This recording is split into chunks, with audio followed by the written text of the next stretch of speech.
25. Nas estradas.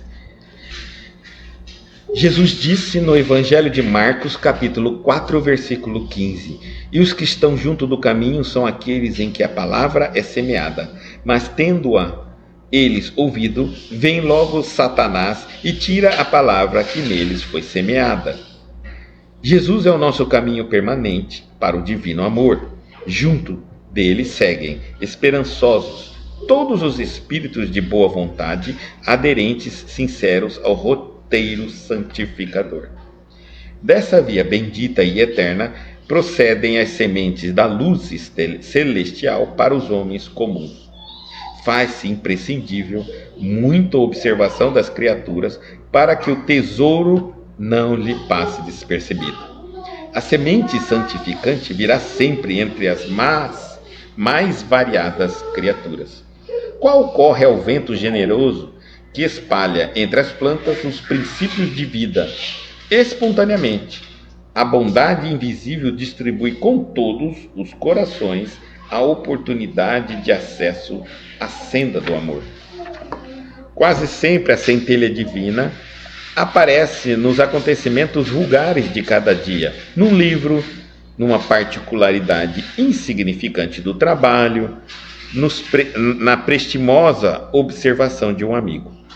Se o terreno de teu coração vive ocupado por ervas daninhas, e se já recebeste o princípio celeste, cultiva-o com devotamento, abrigando-a nas leiras de tua alma. O verbo humano pode falhar, mas a palavra do Senhor é imperecível. Aceita-a e cumpre-a, porque se te furtas ao imperativo da vida eterna, cedo ou tarde, o anjo da angústia te visitará o espírito, indicando-te novos rumos. Aí veja como ele aprofunda um pouquinho mais essa angústia que a gente sente, que o filho pródigo sente. Tá vendo? Vai falar um pouquinho mais disso, nas estradas. Então vamos lá. E os que estão junto do caminho, são aqueles em que a palavra é semeada, mas, tendo-a eles ouvido, vem logo Satanás e tira a palavra que neles foi semeada. Junto do caminho não está no caminho. A palavra é clara que existe quem está no caminho, à margem ou junto do caminho. Junto do caminho, eu diria assim, a calçada é junto da rua. Ela caminha junto, mas quem está na calçada não está na rua, né? Então aqui ele está falando assim, ó, os que estão junto do caminho, mas se eu estou na calçada, caminhando paralelo à rua, é porque eu quero levar onde a rua leva, porém não quero me expor ao perigo de estar caminhando na rua, né? Então tá bom, pelo menos eu tenho o mesmo interesse que quem está na rua. Vamos para um determinado local. Eu estou na calçada, na beira do caminho, não estou no caminho. Quem está no caminho está aberto a tudo, né? Digamos assim, ao conhecimento e tudo mais. Mas quem está à beira do caminho está sondando, ouvindo, mas ainda não decidiu estar por no caminho. Realmente para valer. E aí ele diz assim: Jesus é o nosso caminho. Por isso que ele falou: o caminho é Jesus, a rua é Jesus, permanente para o divino amor. Jesus não é a margem do caminho. Junto dele seguem, esperançosos, todos os espíritos de boa vontade, aderentes sinceros ao rotineiro santificador. Dessa via bendita, quer dizer, nessa via bendita e eterna, procedem as sementes da luz celestial para os homens comuns. Ali na rua, na caminhada, tem explicações, conhecimentos, que quem está na calçada, à margem do caminho, caminhando, está vendo tudo que está acontecendo. Então, daquele caminho vai sair muitas sementes. Sementes para os homens comuns. Aí ele diz assim: faz-se imprescindível muita observação das criaturas, para que o tesouro não lhes passe desapercebido. Às vezes, ele fala assim, não adianta você estar no caminho, mas não está prestando atenção. Aí o que acontece? Vem o tesouro, ele está falando que as sementes vão cair, vem do caminho, cai, mas passa desapercebido. Né? Está mostrando para nós que às vezes eu até pisoteio em cima e o caminho. Porque eu estou na calçada, vamos tirar a calçada, eu estou à margem do caminho, eu não estou no caminho, eu não participo da caminhada, mas estou interessado, estou buscando acompanhar onde estão indo, eu estou indo, só que à margem, nunca não entro no caminho. Então eu estou vendo, estou ouvindo, estou aprendendo muitas coisas, estou ouvindo muitas sementes, mas ele diz assim, ó, muita observação. Porque você pode pisotear nas sementes e não vê-las. A semente santificante virá sempre, entre as mais variadas circunstâncias. Sempre virá. Todos os dias estamos recebendo as sementes. Qual ocorre, ele está falando igualzinho, né? Qual ocorre ao vento generoso que espalha entre as plantas os princípios da vida, de vida, espontaneamente. A bondade invisível distribui com todos os corações a oportunidade de acesso à senda do amor. A oportunidade de nós entrarmos no caminho é infinito. O convite é infinito.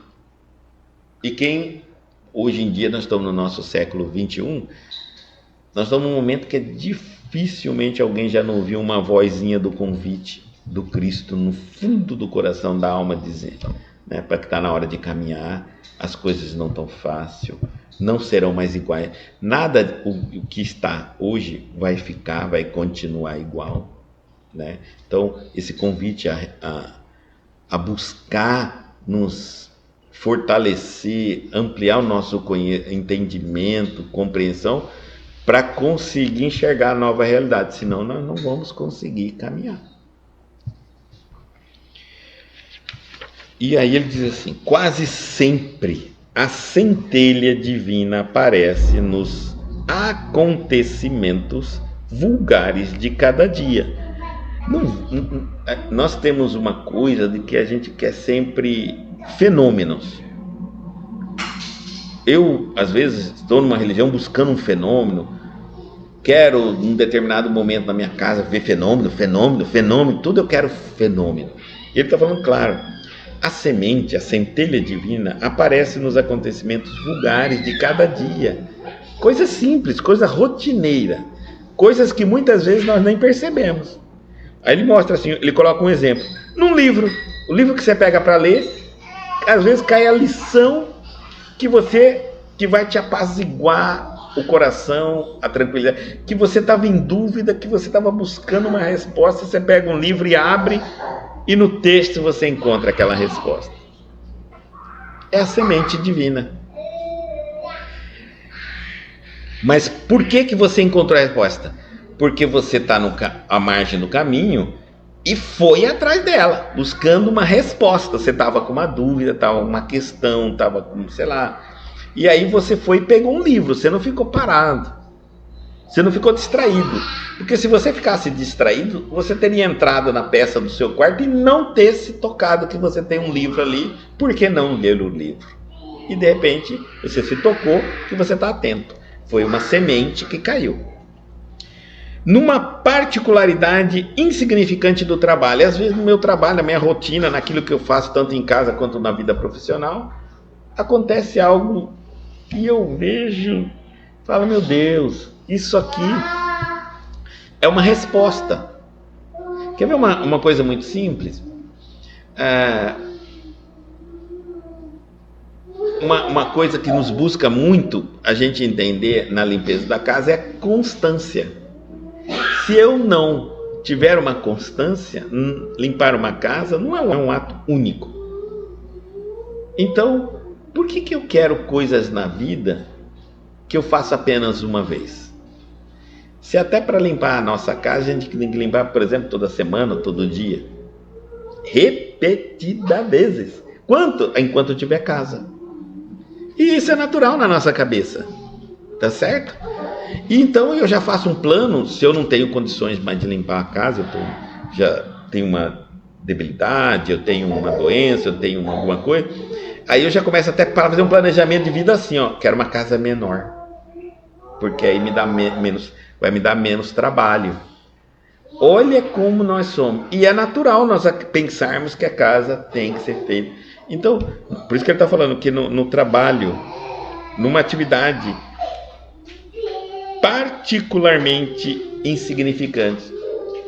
Parece insignificante, não é limpar a casa, porque quem que avalia alguém que limpa a casa? Mas a pessoa, quando ela está atenta, às vezes ela está nervosa, e aí no que ela for limpar a casa, ela fala, mas eu limpo essa casa todo dia. E sei que essa casa vai sujar, e sei que eu tenho que limpar ela amanhã, e isso não me revolta. Aí ela pensa, por que eu estou revoltado na minha vida? Algo que eu estou passando várias vezes na vida, e digo assim, não tenho mais paciência para isso. Mas por que eu tenho paciência para limpar uma casa? Sabendo que a casa, até eu morrer, nunca ficará limpa se não for limpa. E não perco a paciência. Então, o que eu fiz? Eu mudei a vida? Porque aí o que a gente pensa nas circunstâncias da vida, a gente quer mudar as circunstâncias da vida. Se eu pensasse isso da casa, eu quero mudar isso, não vai. Mesmo uma casa pequena, você vai trabalhar menos, mas vai ter que limpar. Então você tem que aceitar coisas na vida que você tem que aceitar para poder ter. Mas o cristão, se passasse a observar esse ângulo, ele também já ia entender que isso significa que existe um monte de coisas na vida que você não vai mudar. Você vai ter que aceitar, se adaptar e se sujeitar. E ainda por cima, agradecer a Deus. Porque você ainda tem casa para limpar, porque senão você ia morar debaixo da ponte. Tá certo? Então você tem que, às vezes, você está com um problema na sua casa, que está difícil para você lidar com ele. Ele é constante, a gente revolta porque a gente não vai mudar o problema. E por que a limpeza da casa a gente não muda e não se revolta? Então também aceita o problema. Faz parte. Às vezes faz parte do chamado casa. É igual quem tem carro, fica nervoso porque o pneu fura. Na carro tem 4 pneus, provavelmente vai furar um em algum momento, né? 4 pneus. Mas aí a gente começa a perceber assim que é melhor eu ter 4 pneus em um carro do que eu andar a pé. Então a gente agradece a Deus. Então a vida da gente também é assim. Nós estamos falando só de limpeza de casa, que é a coisa mais simples que a gente pode observar. Com a limpeza da casa, a gente aprende a não ser muito perfeccionista. Por quê? Porque você começa limpando uma peça, você nem terminou de limpar, está limpando da peça que ela já está sujando. Você não vai conseguir contemplar a limpeza. Tá certo? Então, você aprende a se satisfazer com o seu trabalho, com aquilo que te proporcionou enquanto você limpou, não se permaneceu ou não limpo do jeito que você queria. Às vezes nem o móvel que você deixou quando limpou, ele vai ficar no lugar, vai vir outro, vai empurrar ele do lugar e vai ter que colocar em outro.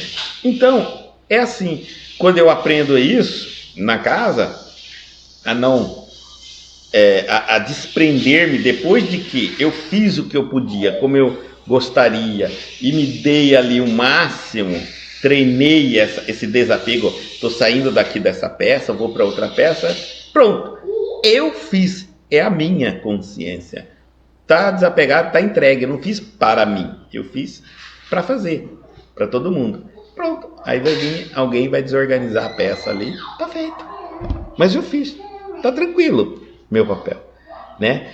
E não pensar assim, senão, aí eu falo assim, puxa, se eu faço isso, se eu consigo fazer isso numa limpeza de casa, por que eu não faço tal coisa e digo assim, mas se eu não fizer bem feito, eu não vou fazer. Mas engraçado. Então a gente vai aprendendo, ele está falando assim, ó, que a semente do conhecimento, da transformação, ela está nas coisas simples. O problema é que a gente não vê na simplicidade o que necessitamos. E olha que coisa interessante. Nós estamos falando disso aqui porque a gente pensa que a gente vai se tornar sábios no mundo Lembra que eu falei? É diferente você ser culto e inteligente. Agora vamos para o terceiro raciocínio. Nem todo inteligente é sábio. Agora estou falando sobre sabedoria. Então, esses filmes, quem assistiu aquele Karate Kid, né? Sabe mais ou menos o que eu vou falar, porque geralmente esses filmes são assim.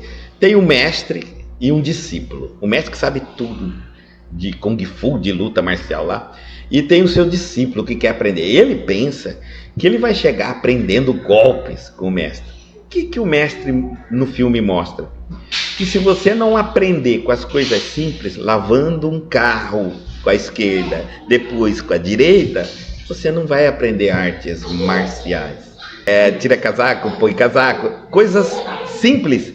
E o menino ficava nervoso que ele queria aprender golpe para lutar. E o mestre mostrava para ele que todo o conhecimento que ele precisava para a arte marcial começava extraindo da vida, da rotina, das coisas simples.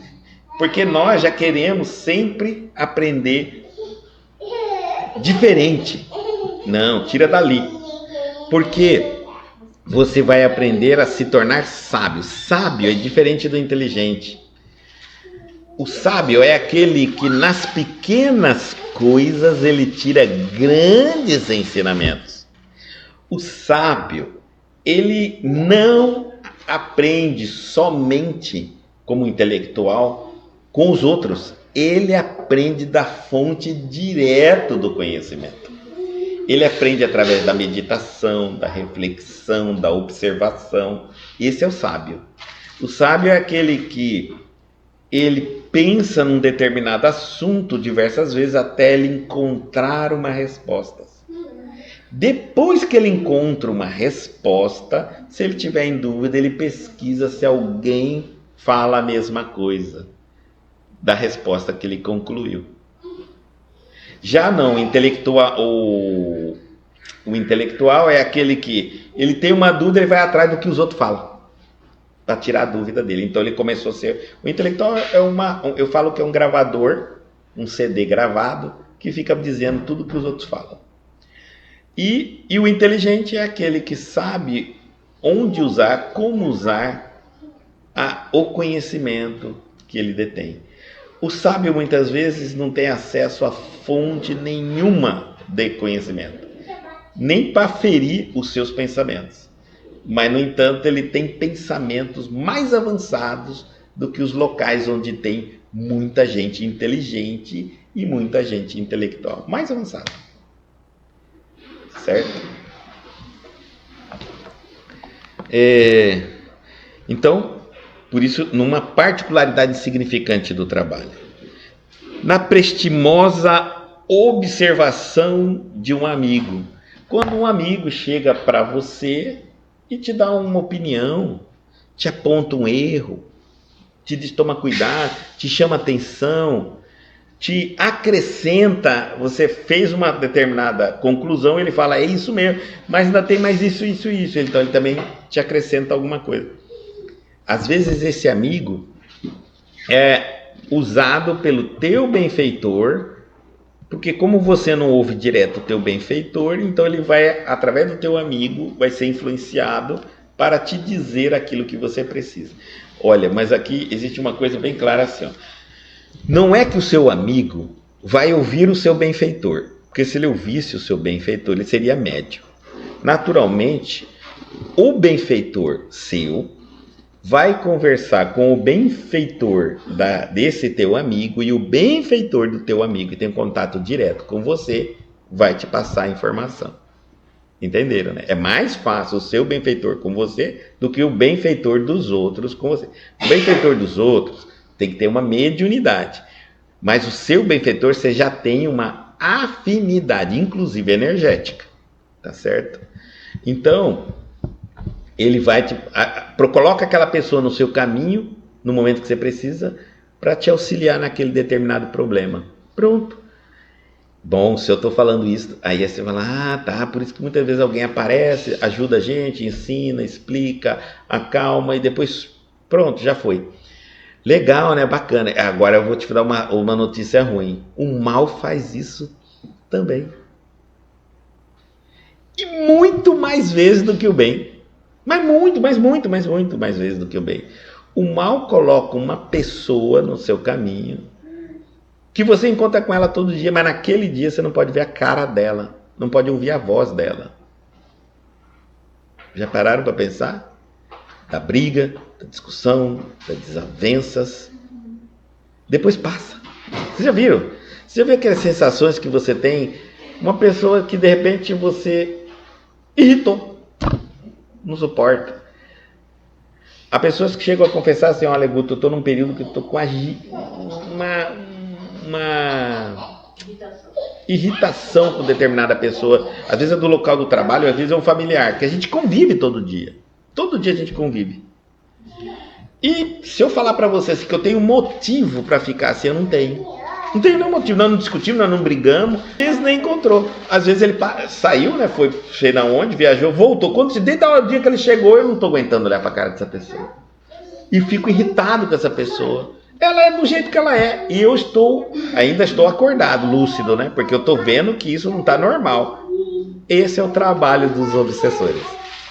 Tanto quanto o bem pode agir na cabeça de pessoas boas a chegar a nos auxiliar, mas ele também pode agir na nossa cabeça para a gente enxergar uma pessoa torta. Às vezes não é meu obsessor. Ele não quer o meu mal, ele quer o mal dessa pessoa, mas está me usando. Então eu estou deixando me usar para que eu enxergue essa pessoa torta, irritante, ignorante.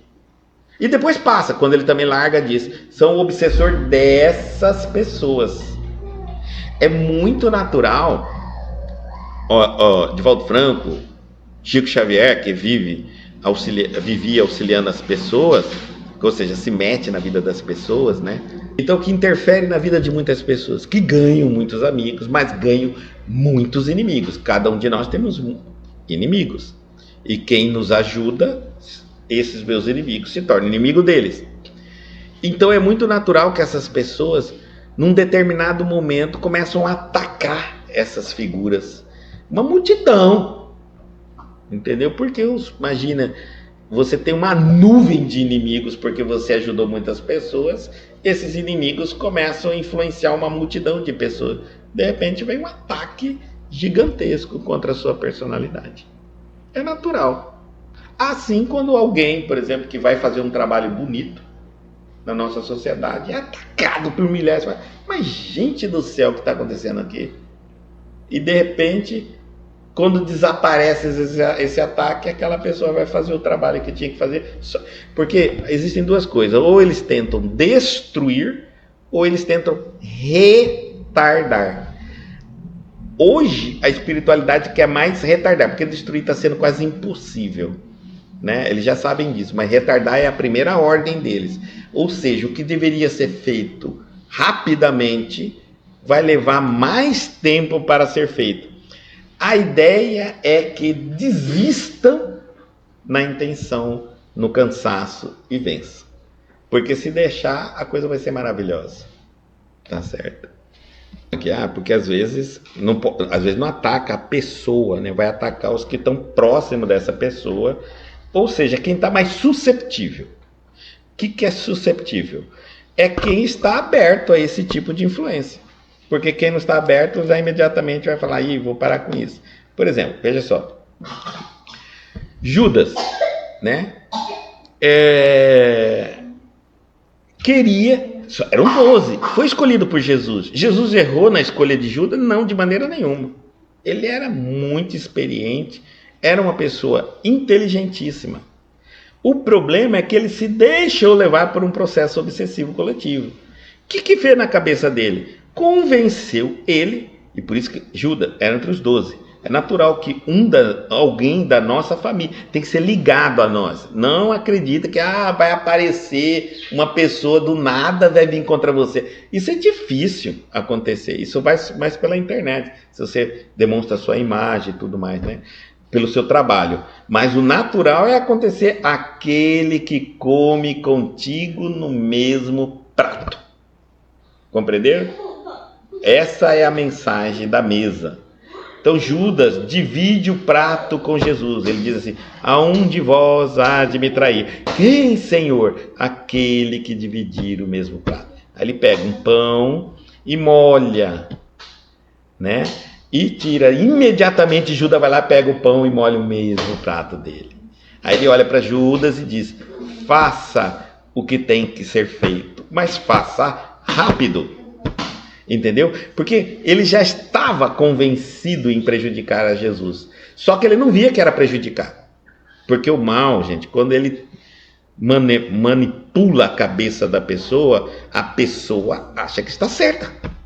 Ele não. Você acha que Judas fez aquilo falando: eu vou acabar com esse homem? Não, ele fez assim: agora eu tive uma grande ideia, eu vou entregar ele, e na hora que querem prender ele, esse homem vai ter. Eu já vi ele, eu testemunhei tanto poder nesse homem, que ele vai conseguir, ele vai salvar nós. Agora ele tira a gente daqui. E a ideia vai ser minha. E porque o mal sempre nos pega pelo ego.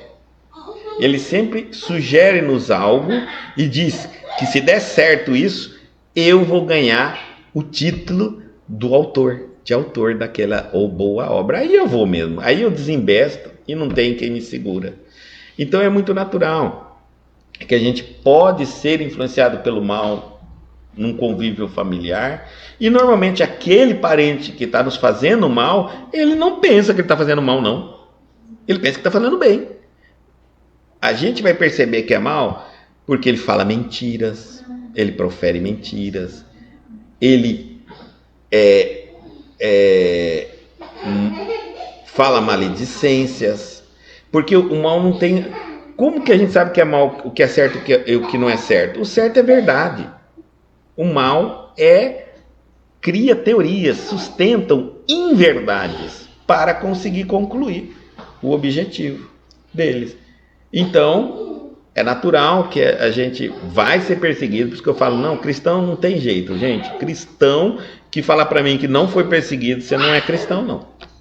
Até perseguido, é apontado e continue caminhando. Há uma outra coisa, cristão, não se defenda, não pare para se defender, deixa a verdade correr. Ela vai, depois ela volta. Não se defenda, é importante isso. E aí vamos continuando. Então, se o terreno de teu coração vive ocupado por ervas daninhas, e se já recebeste o princípio celeste, cultiva-o com devotamento, abrigando-o nas leiras de tua alma. Olha, cuidado. Se você já tem essas leiras, que são aquele buraco assim, né, onde você planta a semente para nascer. Se você já tem essas eiras, quer dizer, você já conhece o caminho, já ouviu a verdade. Ele diz assim, não deixa a sua cabeça ocupada por ervas daninhas. Ele fala assim, olha, com devotamento, cultiva-o. É aqui que é o chamado da gente pensar que a gente nunca tem que perder tempo com parte espiritual, não. É perca de tempo. A gente tem que cuidar só do corpo, da vida financeira, do relacionamento, e não, na verdade, profissional. Não, nós temos que cuidar do espírito. Então, devota, cuida disso, planta lá e abriga, que já está aberto a canaleta. Então, já foi aberto. Não deixa aquele buraco. Vai atrair praga, cupim, cobra e uma série de animais que vão morar dentro disso. O verbo humano, continuando, pode falhar. As teorias humanas, o que a gente fala, as verdades que a gente profere, pode estar errado. Mas a palavra do Senhor é imperecível. Aí ele diz, mais uma vez, chamando-nos à humildade. Aceita e cumpra.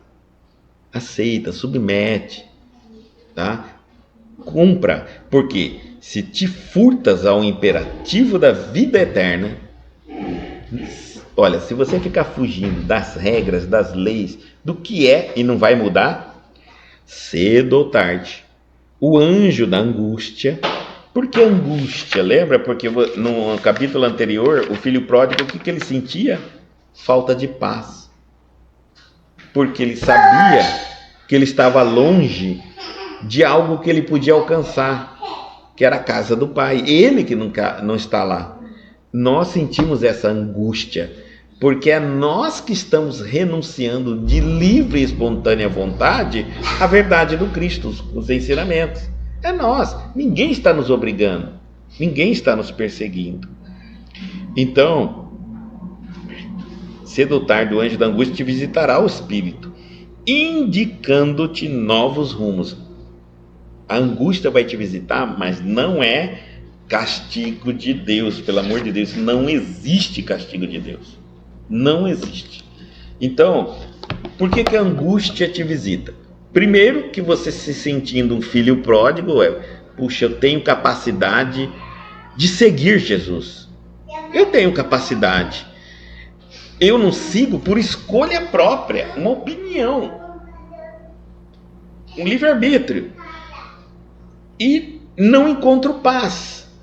Então vem uma angústia na minha consciência, no meu coração, dizendo, olha, não dá, porque como que é o nome deles? As leiras já foram abertas, o buraco está aqui, eu tenho que plantar algo, eu não tenho como voltar atrás e dizer que não sei, eu sei, então eu tenho que aproveitar meu tempo e cuidar, e colocar coisa boa, e fechar essas eiras, para que nasçam boas coisas, e eu vou usufruir dessas coisas boas.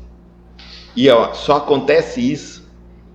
Então, quando você sentir uma angústia no seu coração, tenha certeza de que está te indicando para você mudar de rumo, indicando-te novos rumos. Você está no rumo, na direção errada. Angústia significa isso, direção errada.